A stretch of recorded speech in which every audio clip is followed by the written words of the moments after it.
Today I wanted to do something a little different. Actually, I was guided to do something a little different. You know, we always focus on how we as individuals can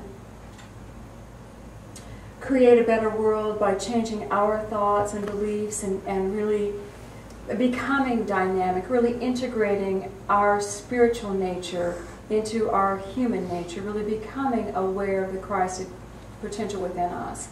And we focus on that a lot, don't we? And then we try to do our exercises, and then we open our eyes, and then we go out into the world, and we interact with the world, and then we come back and we meditate again, and we refocus on our spiritual nature. Well, today what I'd like to do is talk about you in the world. How can you actually make a difference in the world around us? We're all about making a difference in our world, but I want to talk to you from a different angle today.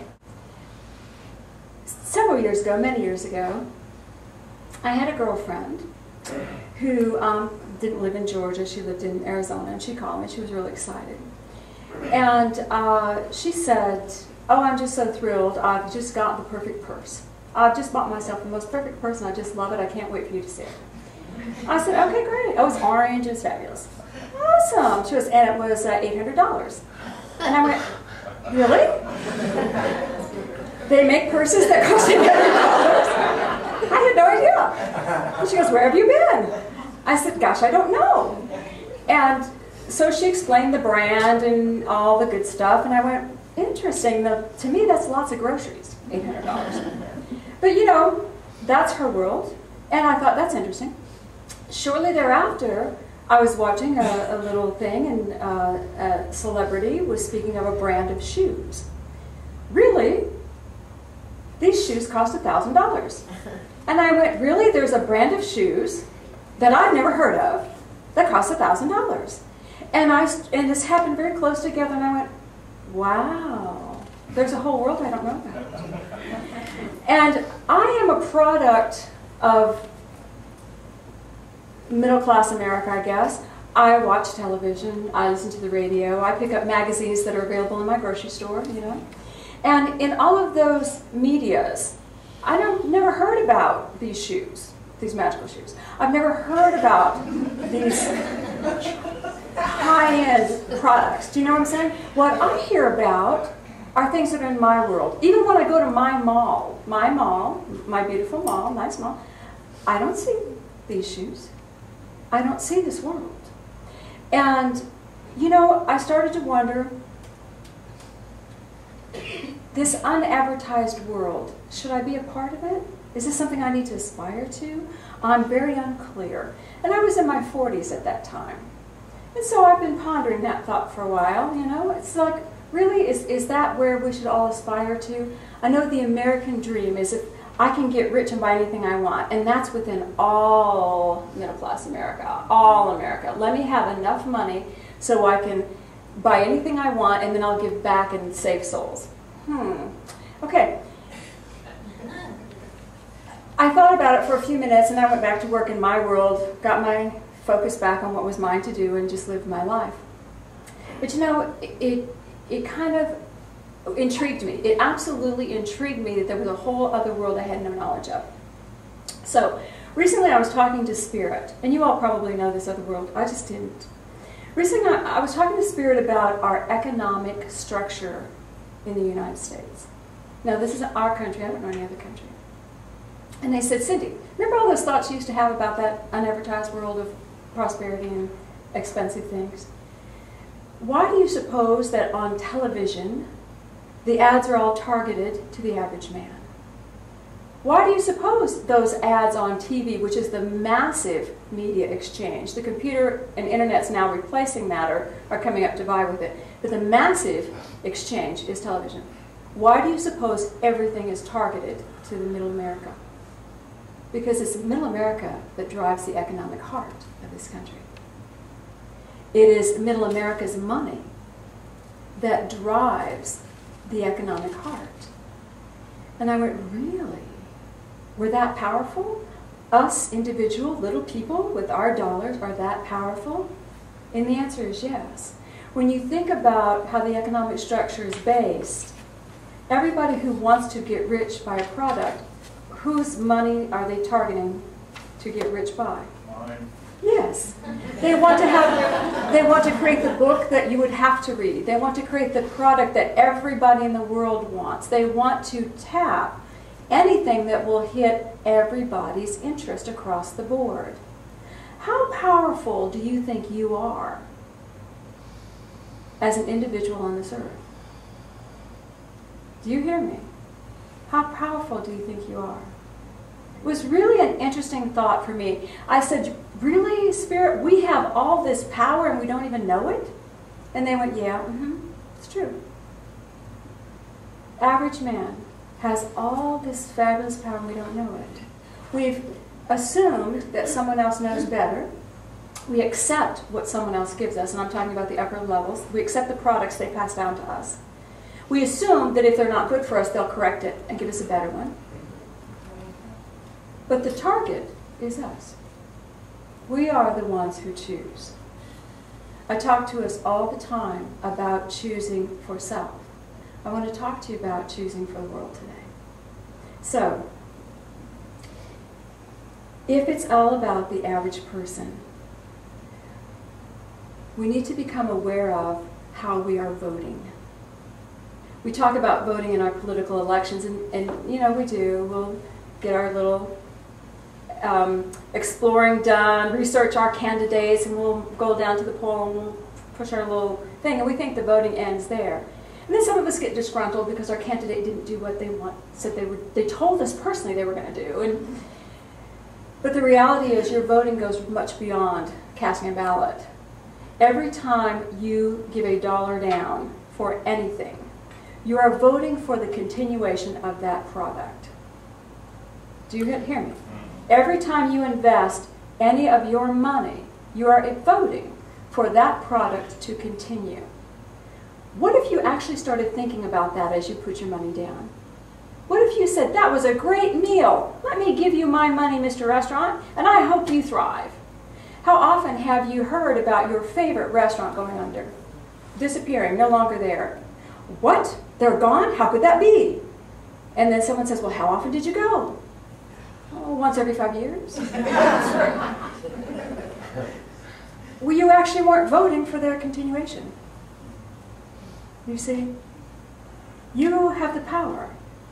Where you place your dollar, you are voting for the continuation of that experience, that product, that energy. Where you take your presence, where you take your physical presence, you are casting a vote. When you show up for church, any church, I don't care what church it is, you are casting a vote for the continuation of that place. When you go to the grocery store, even if you only spend a little bit, you're casting a vote for the continuation of that grocery store versus the one across the street. When you go to a meeting or you go to an entertainment facility, do you all hear me? Your presence casts a vote. Your money casts a vote. Where you invest your energy, you are casting a vote for the continuation. Everybody getting it? Okay. All right. This is what they said. You get to create your world in which you live. You can create your world in which you live. That's Metaphysics 101. You get to vote in the creation of the world around you. Got it? You get to create the world in which you live, but you vote in the world around you. So, this is how it looks. They said, if they pass a law tomorrow that says, the temperature in your home must be set at a certain setting. That's been debated, you know, that certain things be mandated. So the law has been passed, the temperature in your home must be at a certain setting, and you comply without thought. Okay, put it down. You have now voted for someone else to make decisions for you. That's your vote. If they pass the same law that the temperature in your home has to be at a certain setting, and you think, if I do this, it will ultimately reduce fossil fuels and help Mother Earth. And then you comply. You have now cast a vote for the health of our planet. It's the same act, but it's a different vote. Do you see? How much power do we have even at this level of economic consciousness?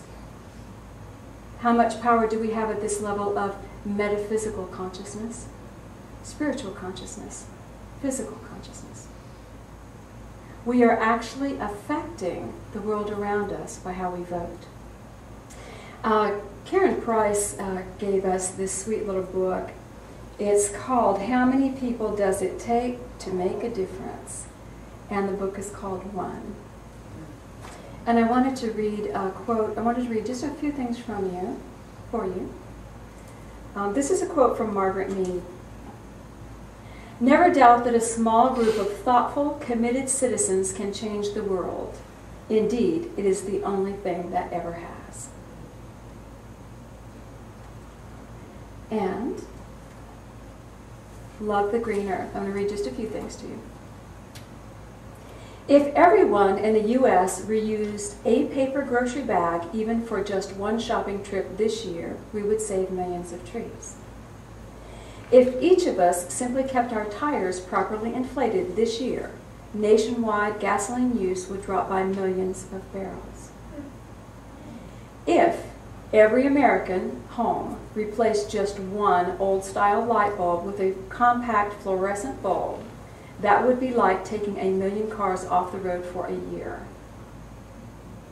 Did you all know these things? If each of us simply reduced our computer default margin to 0.75 inches instead of 1 inch on all sides of our document, we would save 6 million trees and eliminate 1.5 billion pounds of greenhouse gases per year. Now, all of these things that I've read, how simple are they? They're extremely simple. And what if everybody doesn't do it? But what if 1 or 2 of us in this room chooses one of these things to do? Are we going to have the great impact to Mother Earth that it gives us here? No, if 1 or 2 of us does it, we're not going to have the impact. We're not going to save millions of trees. We're not going to save all the greenhouse gases. But what will we be doing? We will be voting for a sustainable life and for the health of our planet. We will be voting for a sustainable life and the health of our planet. Our action will go out because it's conscious. It will go out as an intention, and you know intention is the key to the universe.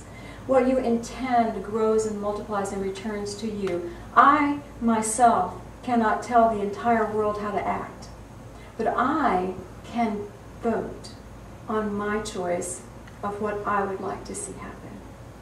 Are y'all hearing? Simple things. And don't you want to hear some of these? You want to go knock on doors and go, hey, replace a light bulb, please. But then what are we doing then? We're pushing our will on someone else. And we can't do that. We don't have a right to tell anyone what to do. But we have a right to live the way we choose and to vote for the whole. Are you feeling empowered? Okay. Your vote is so important. Your vote is so important. The next time you turn on your television, I want you to look at who is being targeted. And throw your shoulders back, say, hey, they want my money. I must be so cool. I am so powerful, they're giving me advice as to what car to drive. I am so wonderful, they want me to shop for my children at this store. Look at that. Now I get to choose. You see? All right. This is a sweet, sweet book. We're moving into a world, if we can create it, of win-win. If I can consciously choose and ask that all of my choices create good for the whole, we will move into that space of win-win, and that's the world that we've been looking for, isn't it? Where I automatically do good and good automatically comes back to me. There are no losers. There are no losers. It's win-win. And for our focus to really move to that, we need to go back and look at how we're voting in our personal lives.